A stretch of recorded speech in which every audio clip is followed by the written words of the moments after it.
di mana setiap hari, hari berganti minggu, minggu berganti bulan dan berganti tahun. Kita manusia senantiasa terkadang ada yang terus bersyukur dengan semua nikmat yang Allah berikan. Ada yang kadang skala terbalik. Ketika nikmat yang diberikan kepadanya semakin banyak, rasa syukur yang ada pada dirinya semakin sedikit. Padahal Allah hanya meminta kepadanya, la in syakartum la azidannakum wa la in kafartum inna azabi lasyadid. Syukurilah nikmat yang aku berikan kepadamu wahai manusia. Ketika kalian syukur, maka aku akan tambah nikmatku. Tapi ketika kalian tidak bersyukur, kalian kufur terhadap nikmat yang aku berikan, maka ketahuilah azabku amatlah pedih. Allah Subhanahu wa taala memberikan kita nikmat mata. Allah memberikan kita nikmat telinga. Allah memberikan kita nikmat hati dan nikmat kehidupan. Adakah kita pandai bersyukur atas semua nikmat-nikmat yang Allah berikan ini? Seperti dalam waktu saat ini kita masih diizinkan Allah untuk bertemu dengan bulan suci Ramadan. Ketika kita bertemu dengan bulan suci Ramadan, tentunya ada tahapan-tahapan di dalamnya, di mana ada ada kaedah-kaedah, bahkan fadilah-fadilah keutamaan yang harus kita kerjakan dan yang insya Allah kita akan mendapatkan fadilah keutamaan di dalamnya. Pada kesempatan ini saya akan mengangkat tema yang berjudul Al-Jannatul Mustaqi Arba'atin Nafari. Surga merindukan atas 4 golongan. Golongan yang pertama yang dirindukan surga adalah talil Quran. Orang yang senantiasa membacakan Al-Quran. Terkadang Al-Quran menjadikan sebagaikan pajangan saja. Al-Quran hanya dijadikan sebagai tontonan saja. Sebagai hiasan yang menghiasi dinding rumah. Atau sebagai bacaan-bacaan yang kadang sewaktu-waktu kita baca. Mari kita jadikan Al-Quran sebagai kebutuhan dasar. Kita butuh makan dan minum. Kita butuh kehidupan. Kita butuh misalkan dalam kendaraan kita harus mengisi bahan bakar. Jadikan semua itu sebagai kebutuhan. Jangan kita jadikan sebagai sesuatu yang sekali-sekali saja. Sekali-sekali kita sholat.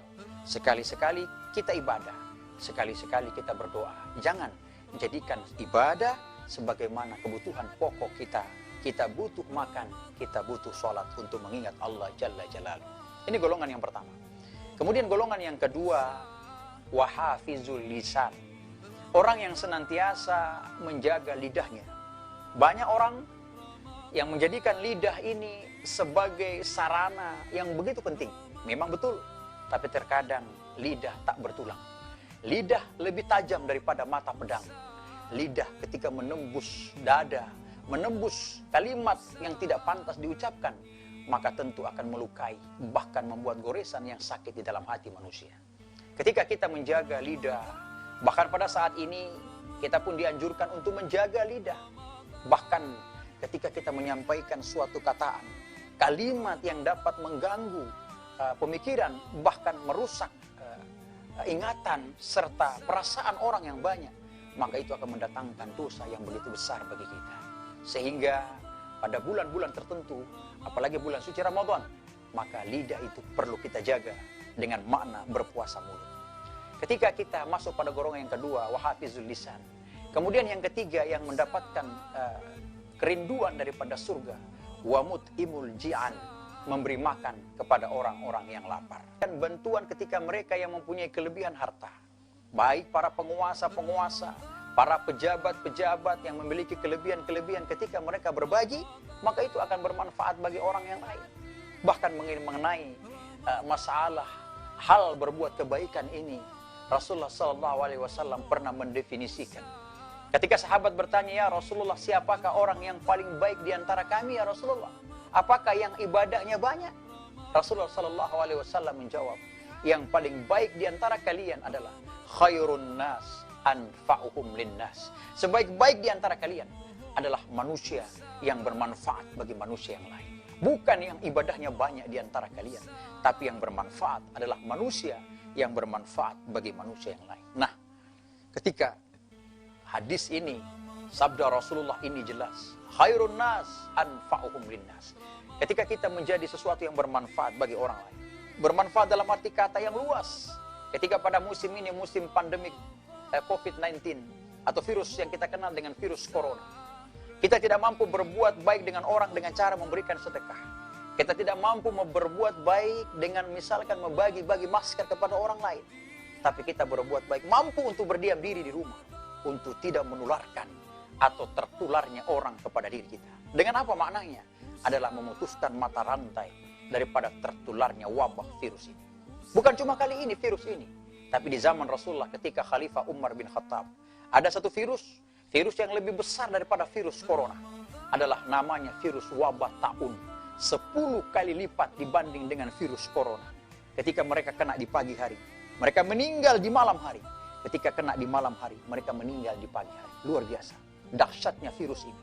Ketika pada saat itu umaranya, pemerintahan pada saat itu kebingungan bagaimana caranya untuk mengatasi virus yang besar ini.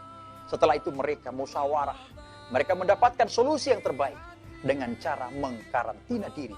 Mereka harus bersembunyi di rumah-rumah ataupun bahkan ada yang lari ke gunung-gunung. Pada saat ini kita tidak bisa lari ke gunung-gunung, tapi kita berdiam diri di rumah untuk mengkarantina diri pada saat ini. Tentu virus yang besar bisa hilang dengan mengkarantina diri. Apalagi virus corona adalah virus kecil 10 kali lipat dibanding dengan wabah taun. Subhanallah. Inilah bagian daripada iktibar. Ketika kita menjadi sesuatu yang bermanfaat bagi orang lain. Wa mut'imul ji'an tadi, memberi makan kepada orang yang lapar.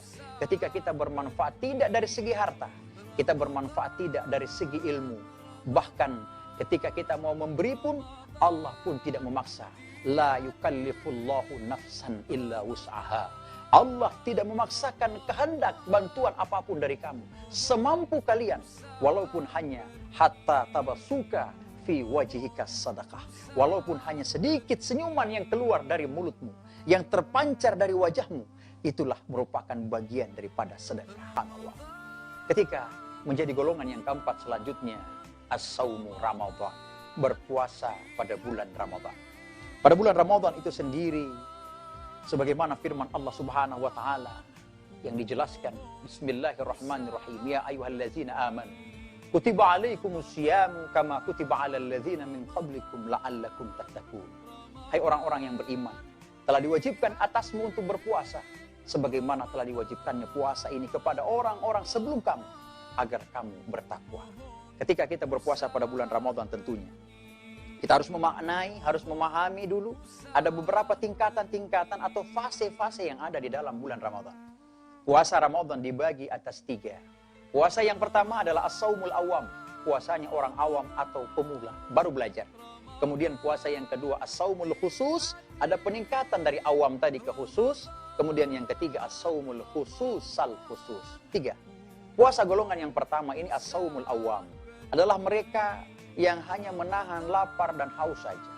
Mereka pemula hanya bisa menahan lapar dan haus saja daripada masuknya minuman dan makanan yang melewati rongga tenggorokan mereka. Ramadan artinya kering atau haus atau kepanasan, berasal dari kata ramba, artinya panas, kekeringan. Sehingga pada bulan Ramadan ini dimaksud adalah bulan pengekangan, adalah bulan di mana membakar, menghilangkan semua karat-karat yang berkarat di dalam diri kita. Ketika kita berpuasa ini, jangan hanya menahan lapar dan haus saja, jangan. Ketika puasa yang kedua adalah as-saumul khusus, maka itu ada peningkatan daripada puasa yang pertama menahan lapar dan haus saja. Puasa yang kedua, golongan tingkatan yang kedua, as-saumul khusus ini adalah puasanya orang yang menahan puasa mata, menahan puasa telinga, menahan puasa mulut. Dari apa semua? Daripada karatan-karatan yang berkarat pada mulut. Sekian tahun karatan-karatan itu berkarat pada mulutnya. Dia selalu melecehkan orang, selalu membuka aib orang, selalu menghina orang. Mulutnya berkarat. Ketika di bulan Ramadan dia berpuasa mulut, maka bagaikan besi panas yang terdapat karat. Ketika direndam di suatu bara api, maka karatnya rontok, maka besinya kembali mengkilat seperti sedia kala. Begitulah Ramadan ini didefinisikan bagi kita orang-orang yang melaksanakan puasa pada bulan Ramadan. Kemudian ketika kita menahan puasa mulut, kita jangan coba-coba menyampaikan hal-hal yang tidak benar. Hal-hal yang tidak benar, tidak baik, berita hoax tentang hal-hal kejelekan orang lain. Itu jangan, kita hentikan. Jangan kita hanya puasa lapar dan haus, tapi kita juga harus puasa mulut. Kemudian yang kedua, kita harus puasa mata. Puasa mata ini terkadang kita di bulan Ramadan, Kita tidak sengaja membuka handphone. Kita melihat ada tayangan-tayangan yang tidak pantas. Kita membuka tayangan itu, kita nikmati tayangan itu, kita kasihkan bahkan. Kita tidak sadari dengan tayangan itu tidak membatalkan, tapi hanya mengurangi pahala puasa. Buat apa kita berpuasa kalau hanya mendapatkan lapar haus saja? Tidak mendapatkan pahala. Kam min sha'imin laisa lahu min siyamihi illa al-ju'i wal 'atash. Banyak orang yang mereka tahu mereka berpuasa. Padahal setelah mereka berpuasa, mereka telah berbuka. Tidak ada yang mereka peroleh, melainkan hanya lapar dan haus saja. Pahalanya tidak ada. Sekarang saya beri satu contoh kecil. Ketika kita tidak menahan pandangan mata.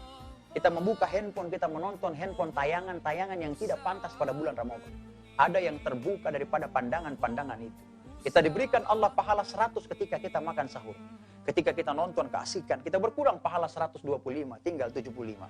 Kemudian kita berbicara kejelekan orang, berkurang lagi 25, sisa 50. Kita mendengarkan aib orang yang diceritakan, berkurang lagi 25.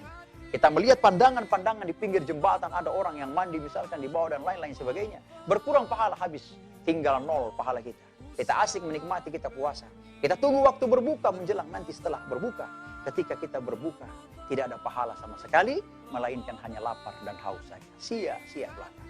Sehingga itu, kami mengimbau, mari ketika kita di dalam bulan Ramadan, maka mari kita harus menjaga puasa ini, puasa mata, telinga. Telinga kita pun kita harus menjaga daripada cerita-cerita orang. Ketika ada yang tidak pantas, maka pergilah berlalu. Karena kita berpuasa di bulan Ramadan adalah melindungi daripada itu semua. Kemudian lanjut puasa yang ketiga, as-saumul khusus, al-khusus adalah ditujukan kepada para ulama, para aulia, para petinggi tokoh-tokoh ulama yang begitu besar pemaknaannya dari dalam kehidupan. Sehingga mereka ditambah lagi puasa hati yang mereka tidak memikirkan lagi tentang dunia.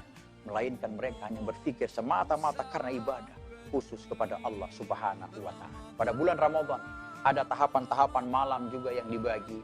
Tahapan yang pertama, wa awwaluhu rahmah, wa ausittatun maghfirah. Yang ketiga, wa akhiruhu itqun minan nar. Wa awwaluhu rahmah, malam pertama sampai ke-10 adalah malam rahmat. Malam ke-11 wa ausittatun maghfirah. Malam ke-11 sampai dengan 20 adalah malam ampunan. Malam ke-21 sampai 30 itqun minan nar adalah pembebasan dari api neraka. Ketika kita bertemu dengan bulan Ramadan juga, kita telah diatur oleh Allah Subhanahu wa Ta'ala. Faman syahida minkumus syahra falyasum. Ketika kalian bertemu dengan bulan itu, maka hendaknya kalian berpuasa. Wa man kana maridan aw ala safarin fa iddatum min ayyamin ukhra. Yuridullahu bikumul yusra. Allah menginginkan kita kemudahan. Wala yuridu bikumul usra. Allah tidak menginginkan kita kesukaran. Walitukmilul iddata walitukabbirullaha ala ma hadakum wala'allakum tashkurun. Kita cukupkan bilangan puasa. Ketika kita ada yang sakit ketika berpuasa, ada dalam perjalanan kita tinggalkan, kita batalkan puasa pada saat itu, maka kita cukupkan bilangan, kita ganti pada hari-hari setelahnya. Untuk apa kita gantikan? Mari kita takbirkan walitukmilul iddata walitukabbirullaha ala ma hadakum wala'allakum tashkurun. Mari kita cukupkan bilangan yang kita tinggalkan. Kita takbirkan, kita tahmidkan asma Allah Azza wa Jalla. Karena apa? Karena kita menjadi hamba Allah yang senantiasa bersyukur.